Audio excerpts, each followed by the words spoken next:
Bom, vamos dar continuidade à nossa unidade 7, analisando as desigualdades no Brasil.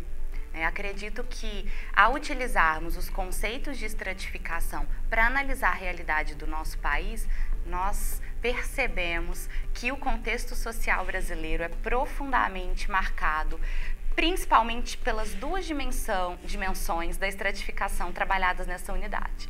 Tanto a estratificação de classes, como também a estratificação simbólica.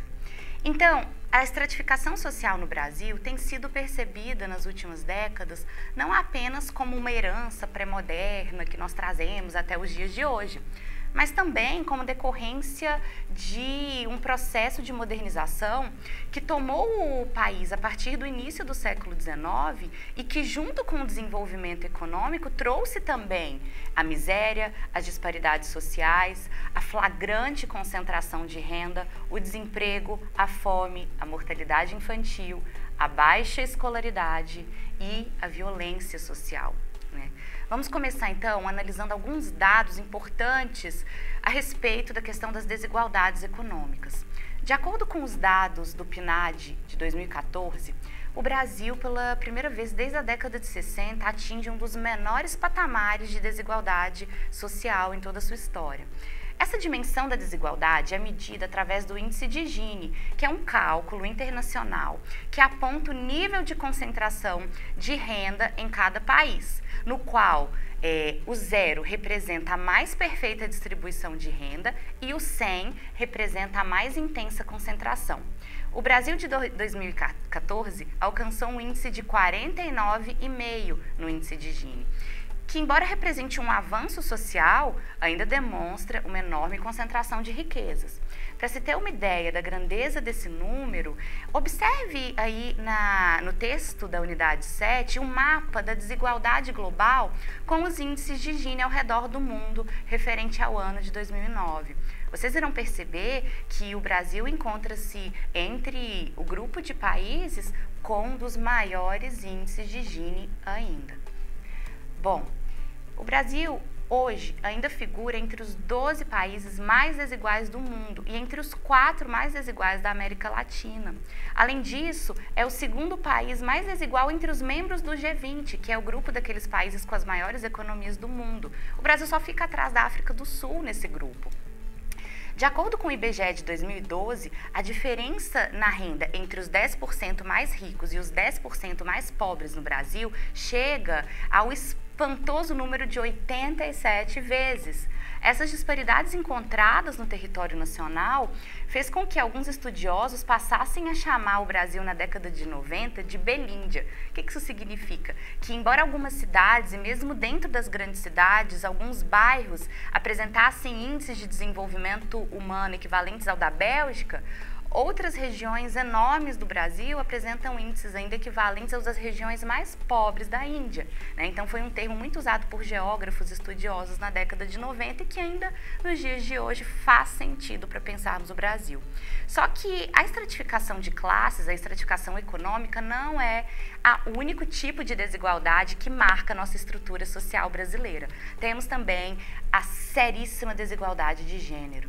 Embora as mulheres brasileiras tenham conquistado vitórias parciais no século XX, ainda assim convivemos com um contexto de dominação e de assimetria entre homens e mulheres na nossa sociedade. As mulheres no Brasil conquistaram graus crescentes de educação em todos os níveis de ensino, mas ainda estão pouco representadas nas ciências exatas e, por exemplo, na liderança de grupos de pesquisas nas universidades. Aumentaram as taxas de participação no mercado de trabalho, mas ainda sofrem com a segregação ocupacional, com a discriminação salarial, além da dupla jornada de trabalho.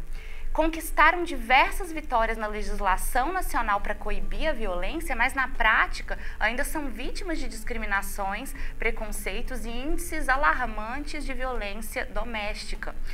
Em termos de esperança de vida, as mulheres vivem em média 7 anos acima da média masculina e já são a maior parte da população eleitoral.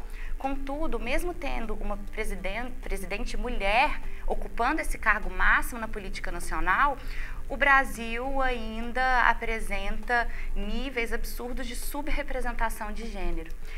No ano de 2014, o PNUD divulgou um índice de disparidade de gênero que indica exatamente nossa posição em relação aos outros países. E o Brasil, em termos de desigualdade de gênero, ficou apenas em 85º lugar, né, atrás de inúmeros países latino-americanos, por exemplo, né? Os maiores problemas analisados por esse estudo, por esse ranking, foram primeiro em relação ao mercado de trabalho, porque ainda continua a existir uma diferença considerável entre os sexos, de forma que 59,5% das mulheres, elas têm mais de 15 anos trabalhando, contra 81% dos homens. Além disso, as mulheres ocupam predominantemente os postos de trabalho com menor remuneração, enquanto os homens predominam os postos de trabalho mais bem remunerados. E do ponto de vista político, a situação é alarmante. No Brasil, nós nunca passamos da representação feminina no Congresso para além dos 9,6%. Isso significa que, entre os deputados no Legislativo Nacional, nós nunca tivemos mais de 10% de mulheres ocupando aquele espaço. E isso é extremamente preocupante. Finalizarei, então, falando sobre os índices de desigualdade racial no Brasil. O Brasil, se dividido pela cor de pele, seria dois países distintos um do outro, né? Um formado pela população branca, que ocuparia a 65ª posição no ranking de índice de desenvolvimento humano. Outro, um país de negros e pardos, estaria relegado ao fim dessa fila, no 102º lugar. Esses dados evidenciam o tamanho e a persistência da desigualdade racial que ainda reina no Brasil, a despeito de todos os avanços sociais da última década. É evidente também que o Brasil mais pobre, de característica preta e parda, que agrega 96,8 milhões de pessoas, está aos poucos rompendo barreiras importantes. Nos últimos 10 anos, esse grupo passou a dar as cartas no mercado de consumo e seu potencial de gastos mais do que dobrou, saltando de 509 bilhões para mais de 1 trilhão. No entanto, no mesmo período, esse avanço ainda precisa alcançar novos patamares, porque estamos ainda muito longe do consumo, por exemplo, da população branca no Brasil, que chega a alcançar mais de 2 trilhões de reais em consumo. As assimetrias no acesso ao mercado de trabalho são também significativas. A participação de negros no quadro funcional das 500 maiores empresas do Brasil em 2010 era de apenas 5,3% em quadros executivos.